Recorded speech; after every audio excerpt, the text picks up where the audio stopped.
Hello everyone, it's that college football guy here with another video. Well, where am I at? As some people like to know. Well, I'm here at another mom and pop truck stop here in a town called Rural Retreat, Virginia. It's about 55 miles from the Tennessee border here on I-81. And the one reason I ask is, why do I always go to mom and pops? Because they need the money. The old philosophy, support your local business. The chain truck stops, they got more than enough money coming in here. And my company pays for my fuel, and I do them at the chain stores because that's where our fuel stops are. If I'm spending my money, I spend it at the mom and pops because they need it more. Just like the chain burger joints don't need your money, really. But the little small mom and pop ones do. The pizza joint, the hairdresser, the barber shop, the clothing stores. There's even some of those still left around, folks. Yes, they do still exist if you look. Support your local business. That helps a lot of us out and a lot of people out. Now let's get to the task at hand. The Big Ten's TV deal. Did this blow up? First off, ESPN, for the first time in 40-something years, not involved in a Big Ten television contract? Well, that is a little bit of a surprise, but when you think about it, no, because the Big Ten got a sour taste in their mouth for the fact that even though they had partial TV rights and they were broadcasting Ohio State games, they would favor the SEC even over that. So the conference is like, why are we going to give you TV deals? You're going to treat us second tier even when you have that you don't talk about us. What's the point? So, goodbye. NBC still trying to do their Saturday night, Sunday night big episode thing, making the Big Ten the NFL of college football. Don't. Just don't. Just stop, okay? And CBS is involved in it for a 3:30 kickoff. Okay, well, competition. They're battling for the Tier 2 and Tier 3 rights. NBC hopes to get the Tier 2 and Tier 3 rights, though they can possibly get Notre Dame to come into the Big Ten, or at least maybe do an ACC type deal, I should say, where they pay the buyout from the ACC and then have 5 games a year against the Big Ten, but considering a lot of the rivals they play are already in the Big Ten, it shouldn't be that big of a deal. Possibly do that or become a full-fledged member. It all depends on how much NBC is willing to pay. That's the linchpin of this whole thing. Are they going to try to get the Big Ten in so they can get out of the TV deal? I have no idea how that's going to work. I have no idea, to be perfectly honest with you. But we will see. Now, as for the Big 12 and the Pac-12, there's still no movement on that on any front, and I don't expect there to be. With ESPN now being out of the Big Ten, though, I expect them to go more full tilt after it. And Fox says, we have the Tier 1 rights to the Big 12. For now. That can change. Because CBS loses Tier 1, you think they're going to want to play second banana to Fox again? You think NBC, if they don't get the second tier Big Ten games, they may still go after the Big 12? So you think CBS is going to want to play second banana, or are they going to go full tilt all out and get their own conference that they can dictate what's first content? They get to decide the games. They get to decide all this stuff. So all of this is craziness as usual. And all the people talking about, there's expansion, all these teams are coming in. You see anybody moving? I don't think we're going to see anything. The only, like I said, and everything is as it says it is. Everything's dependent on Notre Dame, what they do. This all can be sped up, though, by TV contracts. Who does what? Who gets the Big 12?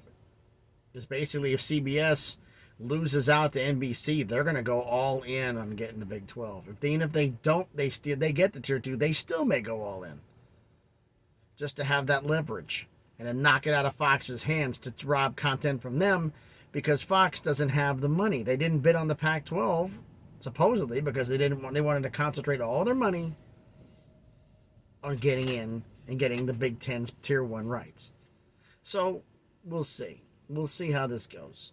As always with this. And there's been some stories that have gone on in college football. I'm not going to get into Some of them were salacious ones here involving coaches being fired over comments repeating rap lyrics.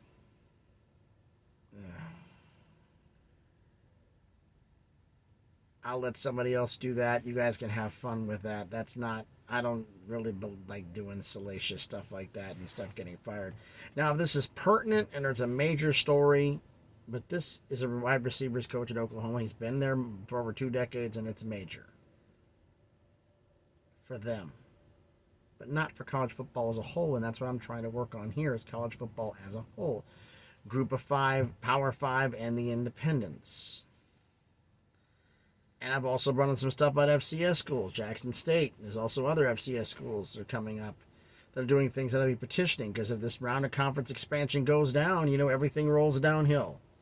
It goes, Pac-12 could be adding members or could just stay at their 10 to keep their money intact.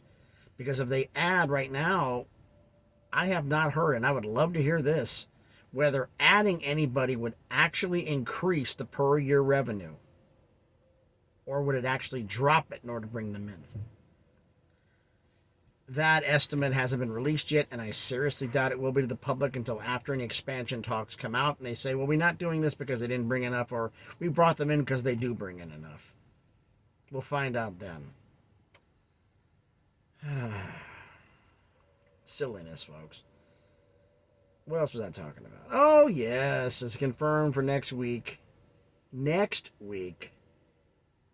Thursday I'll be doing the starting of the conference previews. That will be the American. Doing a full preview. We had a fan who is deeply in love with Memphis and is a Memphis Tigers fan and wants to know about Memphis. People are sleeping on Memphis. Well, I'm going to do an evaluation on the whole conference and we'll see what happens from there and see if everybody is still talking to me after I do this. But I'm going to be doing some research over the weekend, and also since I'm going to be home doing research during the week, so hopefully I don't make a complete fool out of myself. But as always, I'm asking everyone here, as the schedule is, if you didn't read the other video, watch the other videos, this coming week, not this week we're at right now, next week, Thursday will be the American, Friday is going to be the Sun Belt. The following week will be the Power 5 conferences, alphabetical order. ACC is on Monday, Big 10 on Tuesday, Big 12 on Wednesday, Pac-12 on Thursday, SEC on Friday. And I'm debating on when I'm going to do, I want to do after these, instead of do a preview show of who's going to battle for the national championship before I even announce who's winning the conferences. Kind of as a dead giveaway, don't you think? But tell everybody who's going to win, and then I might do the video, probably do the video on Saturday.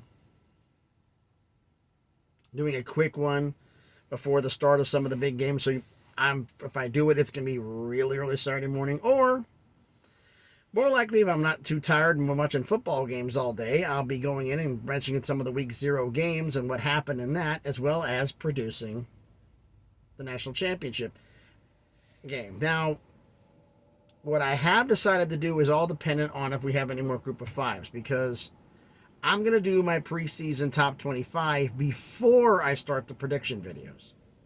So, if we do it that way, I'll do the videos on Wednesday of next week. Will be my preseason top 25 based upon, I've got to figure out the aggregate or whatever I'm going to have for a coach's poll or whatever poll I'm going to use. I don't feel like using ESPN because they're biased, and there's a lot of polls out there that are biased. I got to figure out which one I'm going to use. Phil Steele, I don't know. Give me some suggestions, everybody, in the comments. Who suggestions? Who should you think I should use as a baseline for the top 25 poll? The coaches poll, everything else. I mean, the coaches poll was hilarious. Texas getting a first place vote. Steve Sarkisian, you got that much of an ego? You need to vote yourself number 1? But anyway, I'm that college football guy. Thank you for the video. As I said before, if you like the video, give me a thumbs up down below. Any comments you wish to make. If you want me to do more conferences, let me know in the comments down below. If you want to do other thing, the top 25 poll plans on, if we don't add anybody else out, the preseason top 25 is going to be Wednesday. Now, part of me is thinking I don't do that, because the preseason top 25 is going to be based upon who I think is going to be at the end of the year, which basically tells you who the national championship is going to be. Don't you think? So I just changed my mind. I'm going to do that on Saturday, give me my top 25 before the week 0 games go on. Or I could do a preseason pick. I could do that way. I could do the preseason poll, because the preseason poll, I think I decided I'm going to do right now. I just decided it. I'm going to pick a poll. I'm going to go and review it and see if I have somebody up or down. I'm going to pick a poll and just do it that way. And then kind of go off of that and make my own poll real quick. And then we'll do the preseason prediction videos for the conferences. And by the way, anybody's asking, I'm going to lump Notre Dame into the ACC since they have 5 games a year against ACC opponents. Notre Dame's prediction video will be in the ACC. Even though they don't do a standing, I'll do them first and then do the rest of the conference. But that's how it stands for right now. Everybody, like I said, like the video, comment down below. Any comments, suggestions you make. If I'm doing something wrong, something you don't like, let me know down in the comments. I take constructive criticism. If you like it, I like having comments and interactions with everybody here. And if you like every video, and check out some of the other ones that I've done. If you like them, please subscribe to the channel. We're trying to get this to grow. We're trying to get this to be eventually something really good. And everybody here who's already subscribed is in on the ground floor. They're the ones who are helping to build this. And I appreciate every single one of you who subscribe to this channel. Appreciate all of you who like the videos. I appreciate all of you who give me comments. And as always, everyone, please be good to each other.